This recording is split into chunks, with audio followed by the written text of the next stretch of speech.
Welcome to Ingrid and Chris Bedtime Stories. Tonight we have a brand new magical adventure to help you relax and drift off to sleep. Sit back, get cozy, and join us as we journey through another enchanting tale. Don't forget to like and subscribe for more calming bedtime stories that will make your nighttime routine even more special. The Starfall Mystery and the Guardians of Dreamland. In a quiet village, far away from the bustling cities and noisy towns, there lived a boy named Leo. Leo was a dreamer. Every night, he would gaze up at the stars from his window, wondering about the worlds that lay beyond the sky.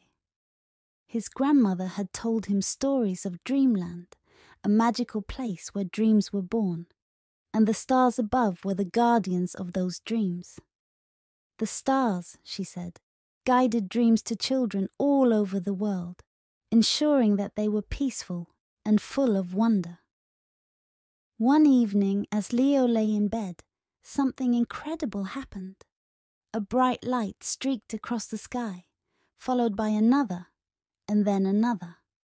It was a meteor shower, more brilliant and beautiful than anything Leo had ever seen before. But there was something strange about it.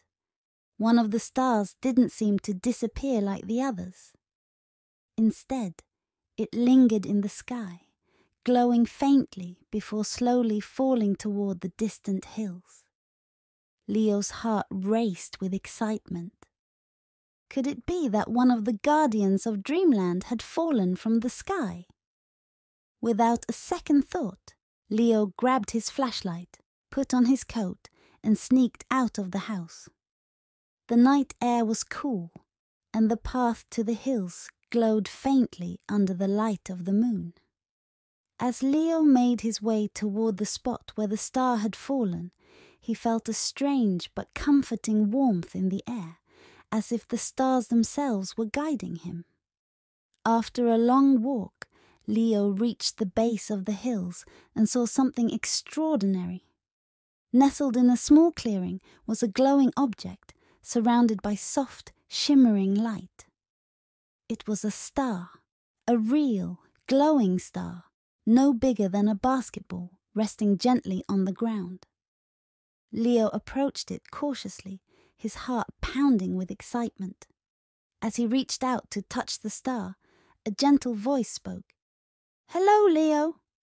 Startled, Leo jumped back and looked around. To his amazement, the star began to float and pulse with light. Standing next to it was a small figure, no taller than Leo, with shimmering wings and bright glowing eyes. "Don't be afraid," the figure said kindly. "I am Lumina, a guardian of Dreamland." Leo's eyes widened in awe. "You're a guardian from Dreamland?" Lumina nodded, her wings fluttering softly in the moonlight.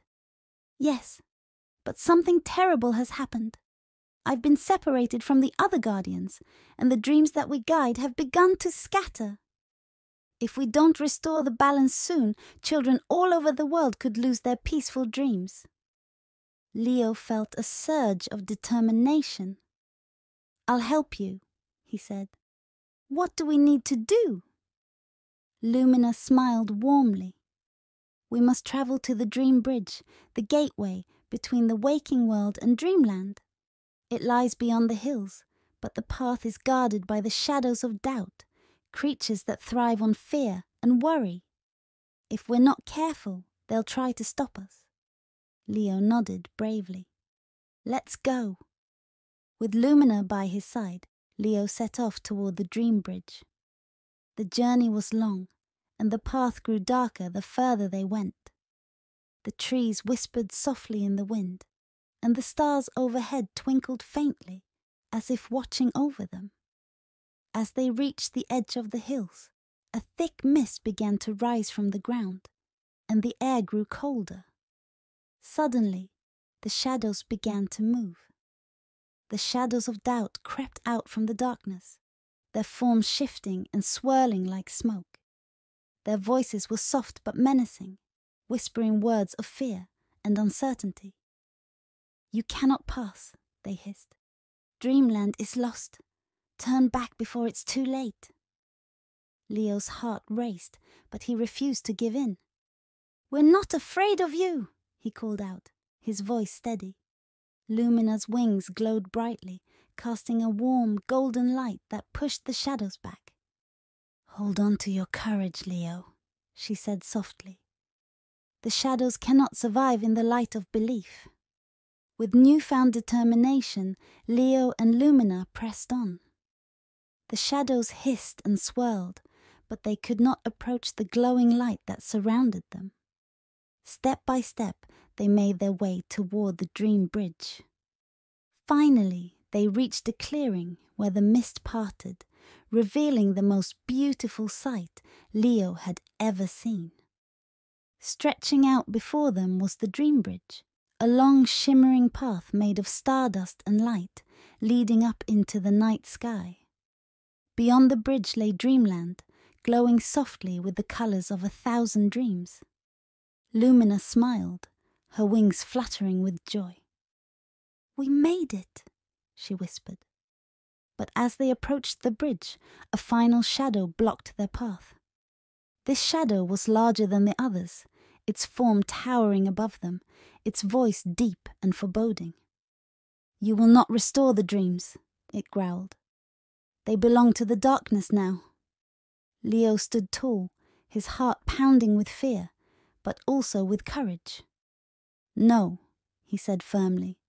"Dreamland belongs to the light." Lumina raised her hand, and the star that had fallen from the sky began to glow brighter than ever before. Its light burst forth, filling the clearing with brilliant golden light. The shadow roared in anger before dissolving into nothingness, its form lost in the brightness. As the light faded, the dream bridge glowed even more brightly, its path now clear. Leo and Lumina stepped onto the bridge, and as they crossed, the stars above twinkled with renewed energy. When they reached Dreamland, Leo couldn't believe his eyes. It was a place of pure magic, a world filled with glowing trees, rivers of light, and floating islands where dreams were born. The air was filled with the soft hum of stardust, and everywhere Leo looked, he saw the gentle glow of peaceful dreams taking shape. Lumina smiled. "Thanks to you, Leo, the balance has been restored. The dreams are safe once again." Leo felt a sense of pride and peace wash over him. He had always believed in the magic of the stars, but now he had seen it with his own eyes. As the night drew to a close, Lumina gently guided Leo back across the dream bridge, and before he knew it, he was back at the base of the hills, the fallen star glowing softly at his feet. "You've done a great thing tonight, Leo," Lumina said. "The dreams of the world will continue to shine brightly because of your courage." Leo smiled, feeling lighter than air. "Will I ever see Dreamland again?"